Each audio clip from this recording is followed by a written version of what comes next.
നിങ്ങൾ വിചാരിക്കുന്ന എന്തുകൊണ്ടാണ് ചിരിക്കുന്നത്? സത്യം ചിരി നിർത്താൻ വയ്യ. രാവിലെ തുടങ്ങിയ ചിരിയാ. എങ്ങനെ ചിരിക്കാതിരിക്കും? നിങ്ങൾക്ക് ആർക്കെങ്കിലും അനുഭവം ഉണ്ടോ? ലക്ഷങ്ങൾ മുടക്കി ഫ്ലൈറ്റും പിടിച്ച് മറ്റൊരു രാജ്യത്ത് നിന്ന് തന്തക്കും തള്ളക്കും വിളി കേൾക്കുന്നത്? നിങ്ങൾക്ക് പരിചയമില്ലല്ലോ. പരിചയമില്ലെങ്കിൽ പോസ്റ്റ് വായിച്ചു. നമ്മുടെ ഹാർപ്പിക് ഹുസൈനെ വലിയ കാര്യത്തെ എന്തോ വലിയ തേങ്ങാക്കൊലയാന്ന് പറഞ്ഞ് ഇസ്രായേലിലേക്ക് ചെന്നു. ഇവൻ വിചാരിച്ച് ഇവിടെയുള്ള 4-3-7 വിദ്വേഷികൾ, മാനവരാശിക്ക് ഗുണമില്ലാത്ത കുറച്ച് മനുഷ്യർ ഇവന്റെ വീഡിയോ കണ്ടിട്ട് താഴെ പോയിട്ട് ഇവനെ ഒന്ന് പുളകിതമാക്കാൻ വേണ്ടി ചില കമന്റ് ചെയ്യുന്നത് പോലെ ഇസ്രായേലിയർ ഇവന്റെ വീഡിയോ കണ്ട് ഇവന്റെ കട്ടഫാനാന്ന് പറഞ്ഞിരിക്കുക. മുസ്ലിം വിദ്വേഷം പറയുന്നുണ്ട്, അവരെല്ലാം കട്ടഫാനാണ്. എടാ എങ്ങനെയാ എന്ത് വിളിക്കുമെന്ന് ആലോചിക്കേ. എന്റെ പൊന്ന് ഹാർപ്പിക് ഹുസൈനെ 1000 ജൂതരല്ലാത്തവരെക്കാൾ ജൂതനിഷ്ടം ഒരു ജൂതനെയാണ്. നീ അത് മനസ്സിലാക്കിക്കോ. എത്ര കാലമായിട്ട് ക്രൈസ്തവ സഹോദരൻ അവിടെ താമസിക്കുന്നുണ്ട്. എത്ര വീഡിയോ സോഷ്യൽ മീഡിയ ഉണ്ടെന്ന് അറിയാവോ? അവരുടെ മൃതദേഹം കൊണ്ടുപോകുമ്പോൾ, അവരെ ചർച്ചിന്റെ മുമ്പിലൂടെ പോകുമ്പോൾ കാക്ക ചുട്ടി തുപ്പും. അത്രയും വെറുപ്പാണ് ഇവിടുത്തെ ക്രൈസ്തവ സഹോദരങ്ങൾ ജൂതന്മാർക്ക്. അതറിയാവോ?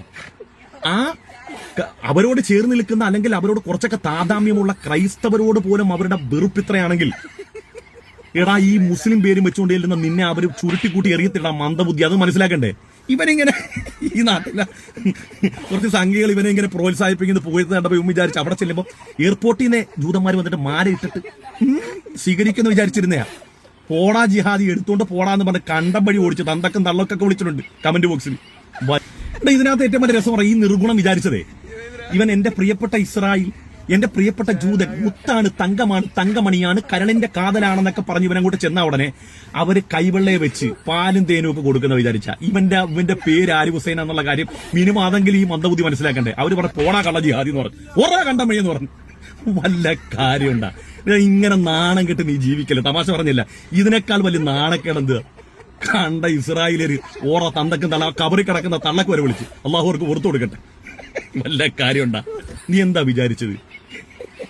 ഈ നാട്ടിൽ കിടന്ന് ഇങ്ങനത്തെ വർത്താനങ്ങൾ പറയുമ്പോൾ നിന്നെ ആരെങ്കിലും ഒക്കെ സ്റ്റേജിൽ കയറ്റി നിന്നെ ഇങ്ങനെ മുൾപ്പുളകം കൊള്ളിക്കുന്നത് പോലെ ജൂതന്മാര് ചെയ്യുന്ന നീ ആദ്യം ആ രോമസിംഹനൊക്കെ ചെയ്തതുപോലെ അലി അക്ബർ എന്നുള്ള പേരൊക്കെ മാറ്റി രോമസിംഹൻ അതുപോലെ പേര് നീട്. എടാ ഈ ആരിഫ് ഹുസൈൻ എന്നുള്ള പേരും വെച്ചുകൊണ്ട് അങ്ങോട്ട് ചെന്നാൽ ഞാൻ പറഞ്ഞില്ല 1000 ജൂതരല്ലാത്തവരേക്കാൾ അവർക്ക് ഇഷ്ടം ഒരു ജൂതനെയാ. ഈ പേര് മാറ്റാൻ നീ അവിടെ ചെന്നിട്ട് എന്ത് കാര്യം? നീ ഒരു ജൂതന്റെ പേരിട്, അപ്പൊ നിന്നെ അവർ പൊക്കിക്കൊണ്ട് നടക്കും. വല്ല കാര്യമുണ്ടാ? ഫ്ലൈറ്റും പിടിച്ച് ഇസ്രായേലിൽ ചെന്നിട്ട് തന്തക്ക് വിളി, തന്തക്കും തള്ളക്കും ഒക്കെ വിളി, എടുത്തോണ്ട് പോളാ ജിഹാദി എന്നൊക്കെ വിളിച്ചത്. മോനെ ഇനി വന്നിട്ടെ ആ AC ഇട്ട മുറിയിരുന്ന് യൂട്യൂബിലാ കോയാക്കോൾ അതുപോലത്തെ പരിപാടി നടത്തും. നിനക്ക് അതാ പറ്റിയ പണി. നീ അവിടെ ചെല്ലല്ലേ, നിന്റെ കൂടെ വേറത്തെ മാത്രമുണ്ടോ? എന്താ ഫസല് കോരോട്ട് അവന്റെ ആ കണ്ണൊക്കെ ഉന്തളിച്ച് അവിടെ ചെന്ന് കഴിഞ്ഞാൽ അവര് കാലേ വാരി നിലത്തടിക്കും.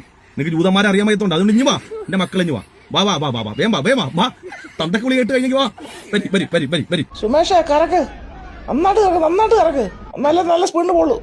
ഫസ്റ്റ് സെക്കൻഡിൽ കറക്കടാ.